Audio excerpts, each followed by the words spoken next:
In this video, I will be going over the importance of employees having security awareness and talk about some important security practices that everyone at an organization should follow.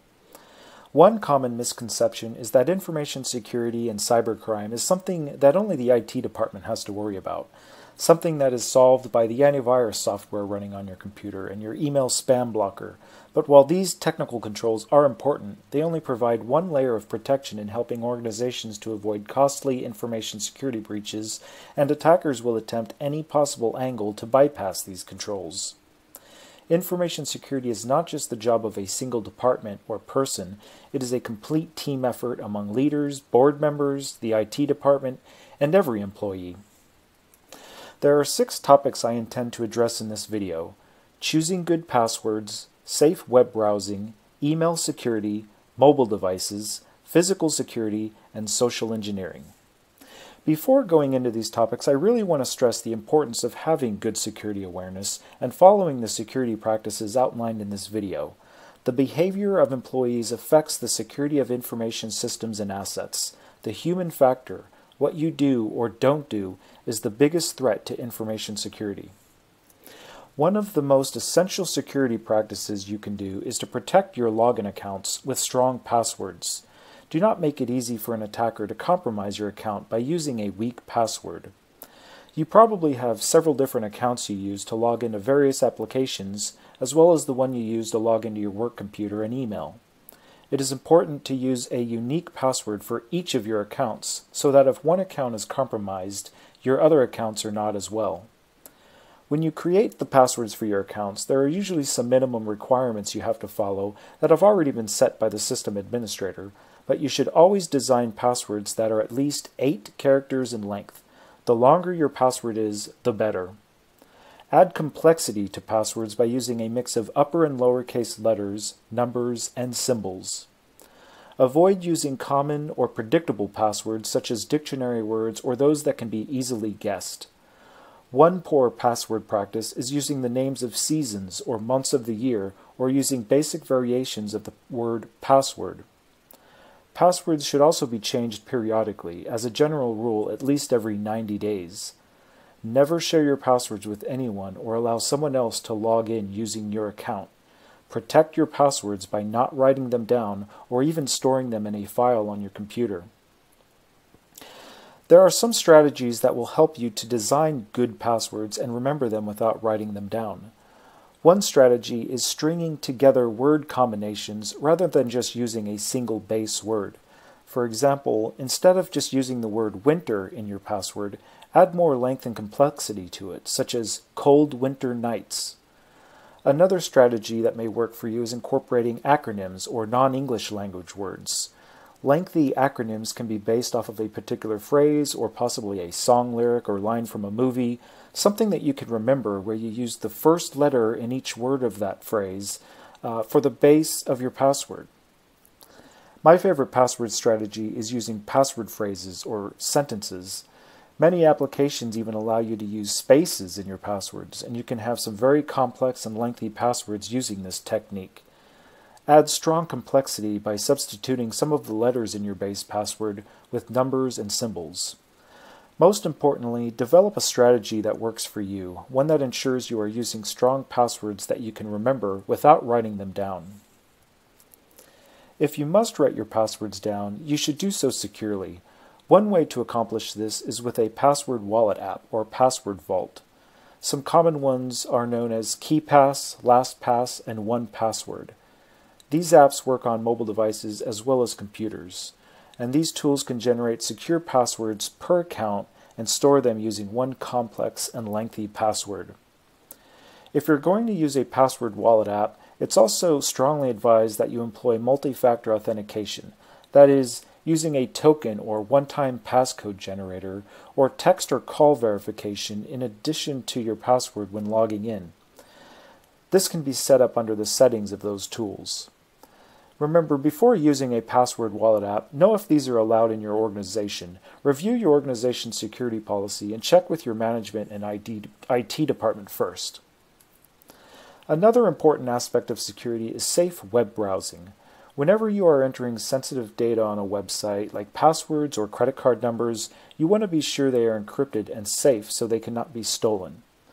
Before entering sensitive information into a website, look for the security padlock system in the URL bar. The padlock is one way of checking that a website is safe and indicates that the information you submit is secure. Also look at the text before the website name in the address bar. Look for the letters HTTPS, which is another indication that the page you are viewing is secure.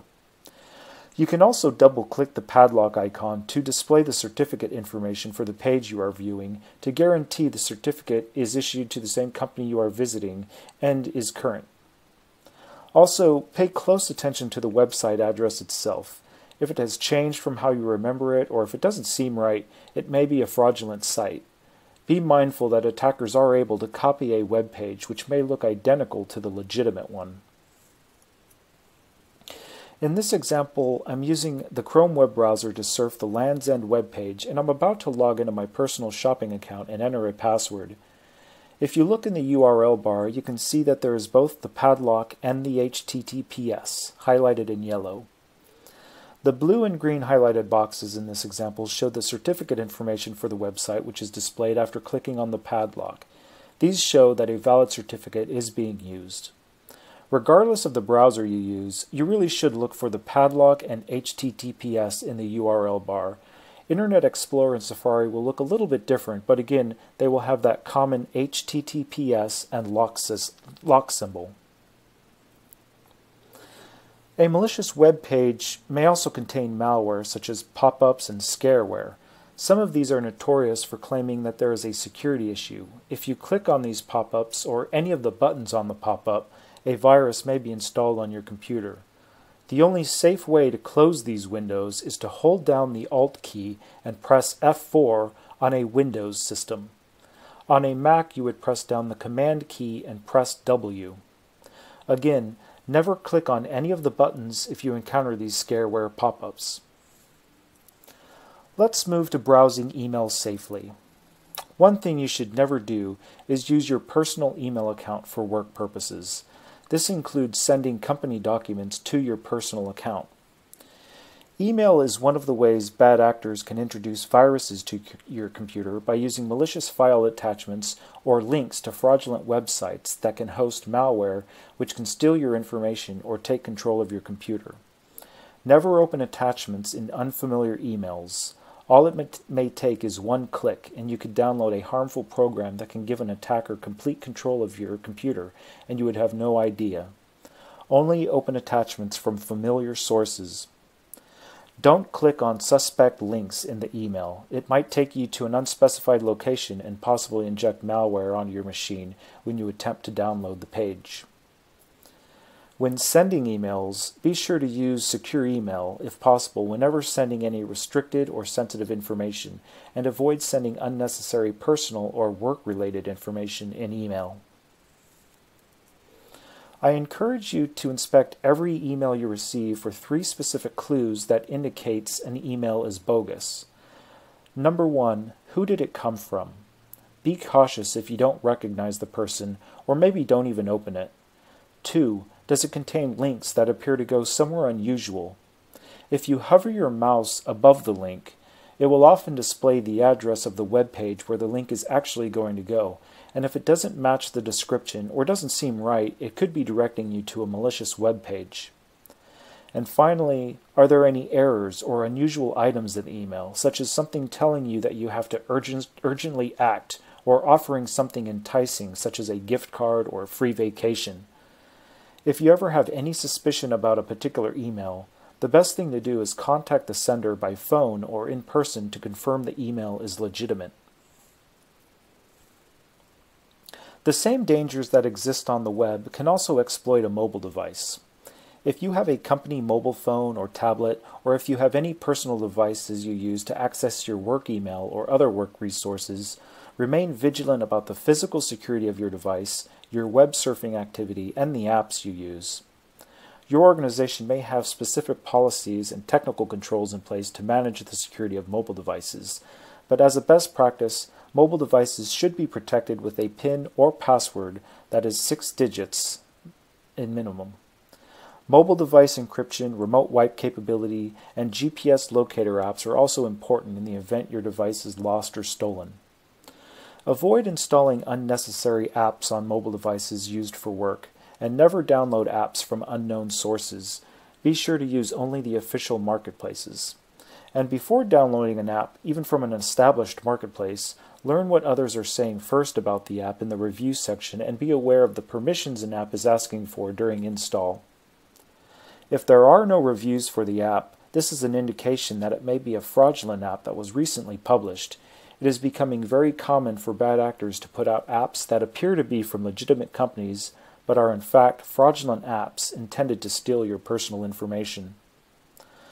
Also, be very cautious about the Wi-Fi connections you are connecting to with your mobile devices. There are various tools available that allow even the least talented hacker to exploit Wi-Fi hotspots and intercept web traffic. Avoid accessing any password-protected site or one where you will give any personal information when connected to an unsecured Wi-Fi hotspot, such as those in a coffee shop or at the airport. When people think about information security, they don't always think about physical security, but chances are that you also have sensitive information in paper form around your work area, which also needs to be protected, just like your computer needs to be protected. And frankly, a hacker with physical access to a computer can bypass many of the technical and password controls in place. Almost anything can be overridden with physical access to the hardware. An intruder could plug in an unauthorized hardware device to the computer ports and network jacks, such as key logging devices, network taps, or wireless access points.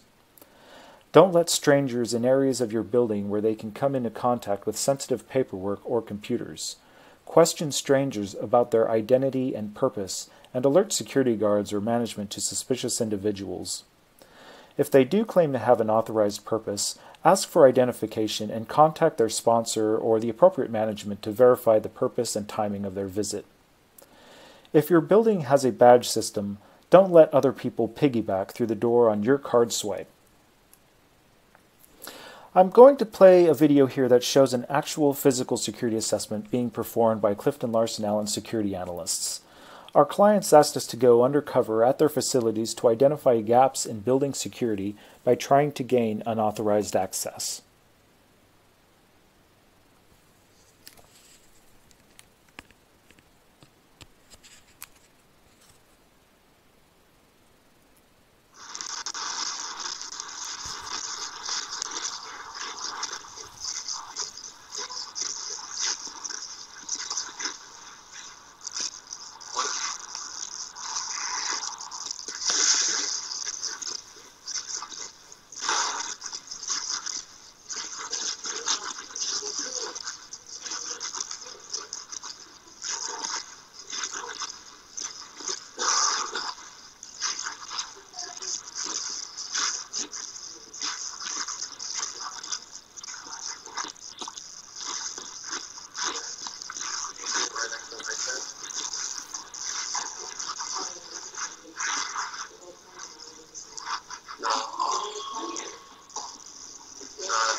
As you can see from the video, our security analysts encountered little or no resistance from employees and were easily able to access restricted facilities and building areas.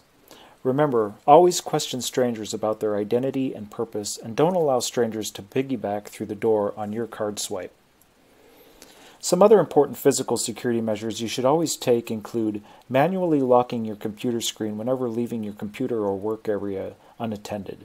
Also, at the end of the day, be sure that any paper documents with sensitive information you have been working on are properly secured in a locked office or within locked drawers or file cabinets. My final comment on physical security is to remind you to always shred sensitive paper documents and hard drives when disposing of them, and be sure to always empty your local work area shred bins at the end of the day. My final topic is social engineering. Social engineering is a technique used by attackers that relies on human interaction and often involves tricking people into breaking normal security procedures or divulging information. 3 common types of social engineering are email phishing, pretext calling, and physical social engineering. Earlier we looked at an example of a suspicious email, and I recommended 3 things to always look for when you receive an unusual email. Let's look at one more example of a phishing email and look for some red flags. First, who did it come from? While the from field in this email is redacted, it appears to have come from a person in the organization's IT department. It also includes what looks to be a forwarded email from Microsoft Security with instructions on downloading a security update and a link to the download page. Anytime you see a link in an unusual email like this, you should always be suspicious and don't click on it. Another suspicious thing about this email is the sense of urgency it conveys. It claims that an emergency security update is needed as soon as possible. If you were to click on the link in the email, it would take you to an official-looking Microsoft web page, but the download button actually installs a program that gives the social engineer control over the victim's computer. Pretext calling is another form of social engineering. You might receive a phone call from someone claiming to be from your organization, perhaps IT, or a trusted vendor, asking you to do something out of the ordinary. This is recorded audio of one of CLA's security assessments. Notice the security analyst calls a bank employee and pretends to be from a technology service provider.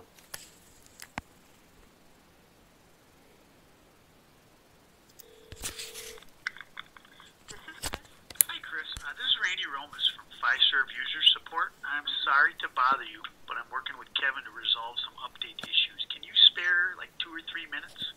Okay. Great.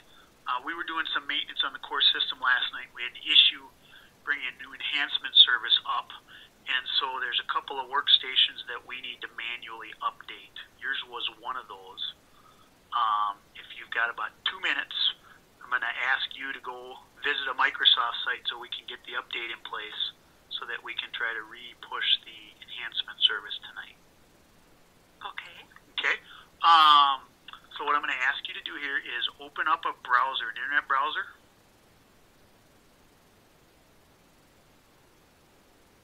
Okay. Okay.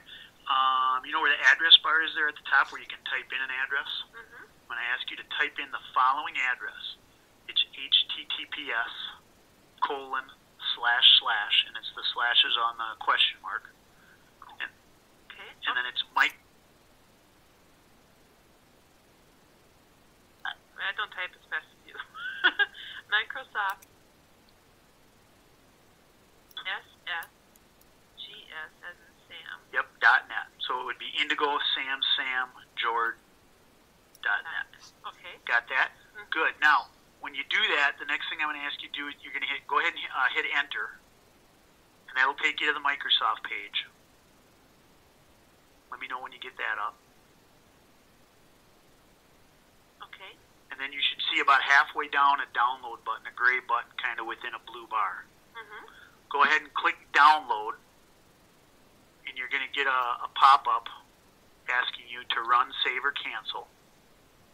Yep. See that? Hit run, and you should get one more of those. And then you hit run again. Which could not be verified. And then there should have been a quick black screen that flashed, and then you should have another security information that says yes, no, or more info. Oh, got a flash, but that was, now I got Microsoft, thank you for downloading. Yep, there, it's done. That's all we needed. So now we can, I got a couple more of these calls to make, but we'll be able to push that enhancement for you. And then Kevin will be coming out with some updated information on what those are in a couple of days. Alrighty. Excellent. Thanks for your help. Bye-bye. If you ever receive an unusual phone call like this, or from somebody claiming to be from your IT department asking you to go to links and download software, tell them that you're going to call them back at their published phone number and do not follow their instructions or divulge any information. In the video earlier, we saw how a social engineer can take advantage of a person's kindness by asking them to hold the door open when entering restricted areas. Another example of physical social engineering might be if somebody came to your work location and said that the building needed a new heating or cooling system and they needed to take measurements of the building. But in reality, they might be there to install a wireless access point which would allow them to hack your organization from a parking lot. Would you be fooled and give them access? Always obtain 100% verification of the person's identity and their authorized purpose. If you are ever suspected that you might be a victim of a social engineering attack, contact your IT department and management right away. In conclusion, you are critically important to securing the organization you work for. Cybercriminals are constantly coming up with new and creative ways to get you to do what they want and have become experts in social engineering. Be a security asset rather than a security failure.